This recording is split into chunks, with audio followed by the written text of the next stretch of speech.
हनुमान की संगीत कला सुन सभी रानियों को आश्चर्य हुआ। तब मैंने उन्हें बताया, नटखट बाल हनुमान जन्म से पहले ही अंजना का मार्गदर्शन करने लगे। एक दिन उसी बाल वानर का पीछा करते करते अंजना का सामना शंभ साधन नामक एक विशाल राक्षस से हुआ। शंभ साधन ने अंजना से विवाह करने की ठान ली। तब उसी बाल वानर ने शंभ साधन को मूर्छित कर अपनी माता को बचा लिया और उन्हें ऋषि पनक के आश्रम की ओर भेज दिया। मैं समझ गई ना। क्या समझ गई? यही कि बाल हनुमान के लुक्का छुपी खेलने का क्या कारण था। उनका उद्देश्य अपने होने वाले माता पिता अंजना और केसरी का मिलन कराना था। मैं ठीक कह रही हूँ ना स्वामी? हाँ प्रिय, ये सारी लीला बाल हनुमान के रूप में भगवान शंकर ने ही की थी।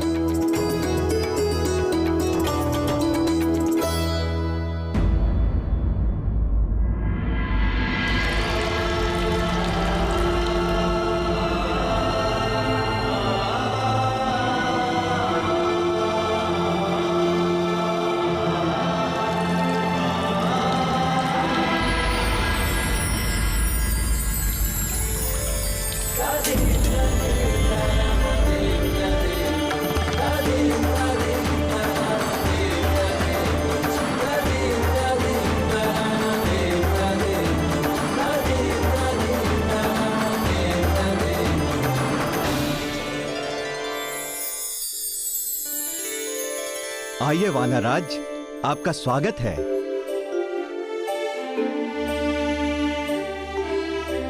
बेटी अंजना,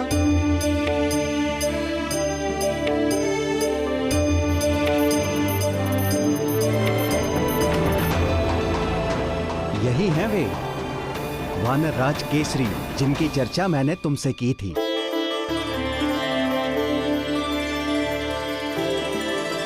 वीरवर, ये वानरराज कुंजर की पुत्री देवी अंजना हैं।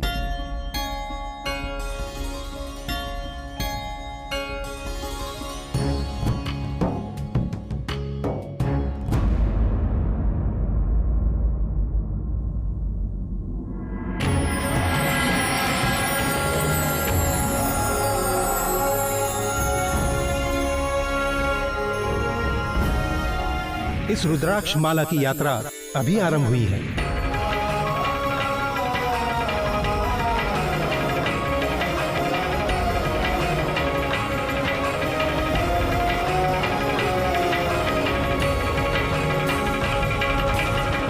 पुंजिक स्थला ने जो माला देवगुरु बृहस्पति को अर्पित की थी, वो केसरी के पास कैसे पहुंच गई?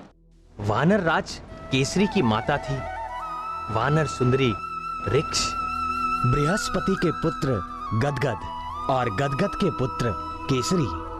सर्वज्ञानी बृहस्पति ये जानते थे कि अंजना और केसरी की भेंट अवश्य होगी। केसरी के गले में पड़ी वो रुद्राक्ष की माला अंजना के लिए एक संकेत थी और उसे देखते ही वो समझ गई कि केसरी के प्रति जो आकर्षण उसके मन में जागा है, उसे स्वयं गुरु बृहस्पति का आशीर्वाद प्राप्त है। वीर केसरी, हमारे इस यज्ञ में निरंतर कुछ न कुछ विघ्न आता रहा है। आज आपने यज्ञ को निर्विघ्न संपन्न कराने का प्रण लिया है। हम आभारी हैं। आप निश्चिंत होकर यज्ञ आरंभ कीजिए ऋषिवर। आज किसी भी प्रकार का विघ्न नहीं आएगा।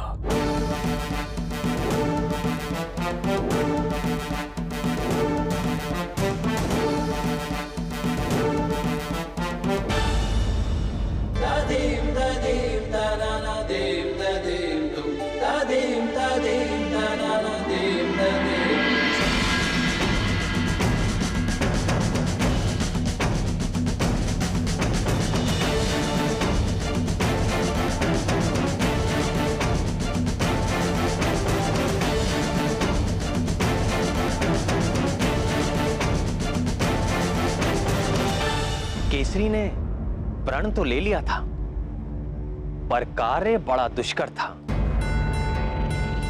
रावण के बढ़ते प्रभाव से अनेक प्रकार के पापी और असुरी शक्तियां बलशाली हो गई थी। यज्ञ, जप, तप आदि करने वालों के ये दुराचारी विशेष शत्रु थे। शंभ साधन भी ऐसा ही एक मायावी राक्षस था, जो सदैव ही मतवाला होकर सबको सताता रहता था, क्योंकि उसे किसी भी शस्त्र से ना मारे जाने का वरदान प्राप्त था। इसी कारण से उसे मारना बहुत कठिन हो गया था।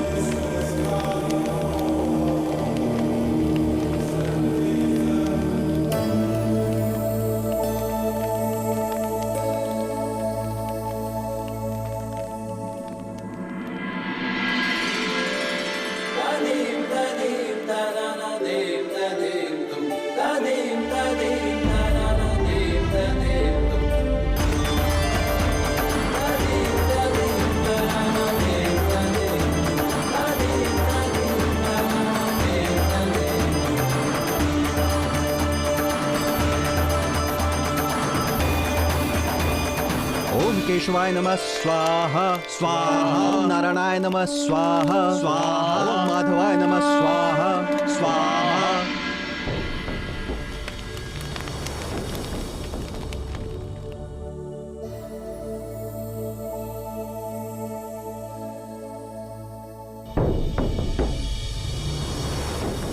हे गौरी शंकर, केसरी के जीवन की रक्षा करना। हे दीनानाथ, वह राक्षस बड़ा ही दुष्ट है। कुछ ऐसा करे कि वो यहाँ कभी ना आ सके।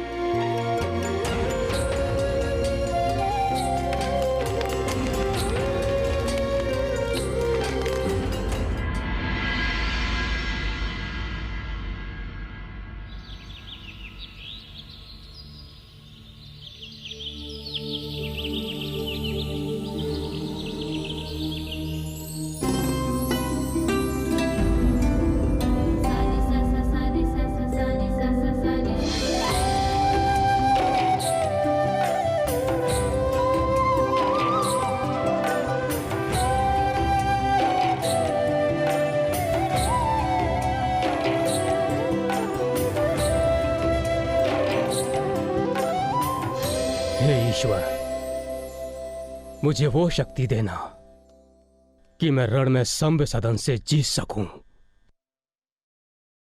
और सुंदरी अंजना का हृदय भी जीत सकूं।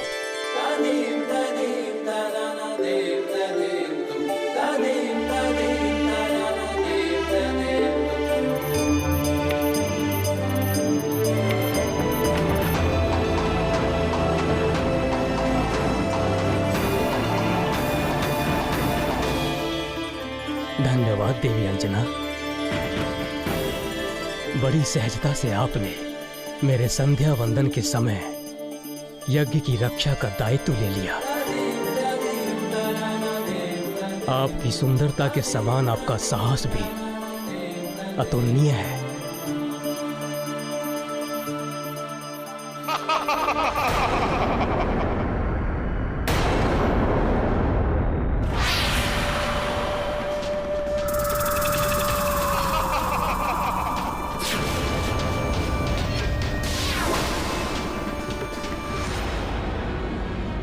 डरे नहीं देवी अंजना, आप मेरी रक्षा में हैं।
पूरा कीजिए।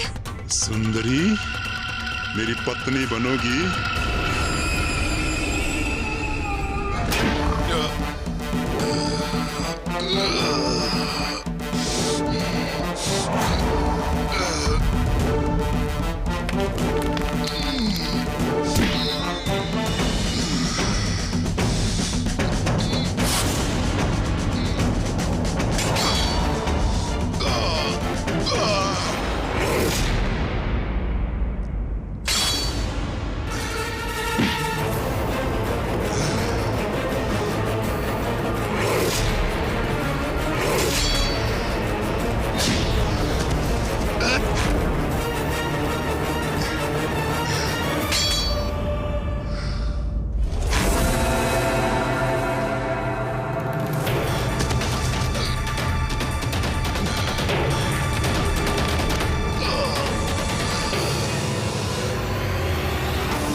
मुझे बचाइए। सांब सदन।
माधवाय नमः स्वाहा स्वाहा। ओम केशवाय नमः स्वाहा स्वाहा। ओम नारायणाय नमः स्वाहा स्वाहा। ओम माधवाय नमः स्वाहा स्वाहा।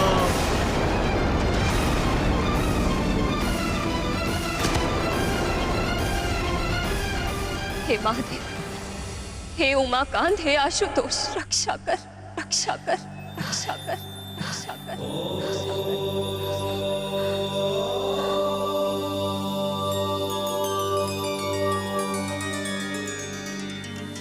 ध्यान से सुनो अंजना,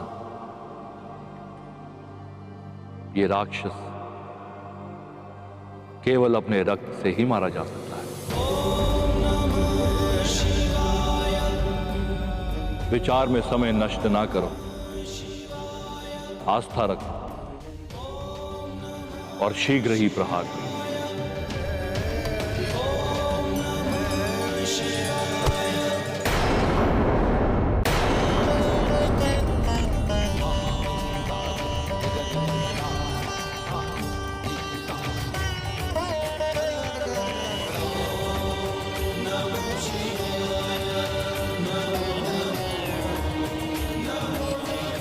वानरराज, यह राक्षस केवल अपने ही रक्त से मर सकता है। ये गदा लीजिए, इसमें जो रक्त है ये इसी का है। मारिए, वध भर दीजिए इसका।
हे त्रिशूल पाणी शिव शंकर गंगाधर, आप सदा अपने भक्तों की रक्षा करते हैं प्रभु। मैं बार बार आपको नमन करती हूँ।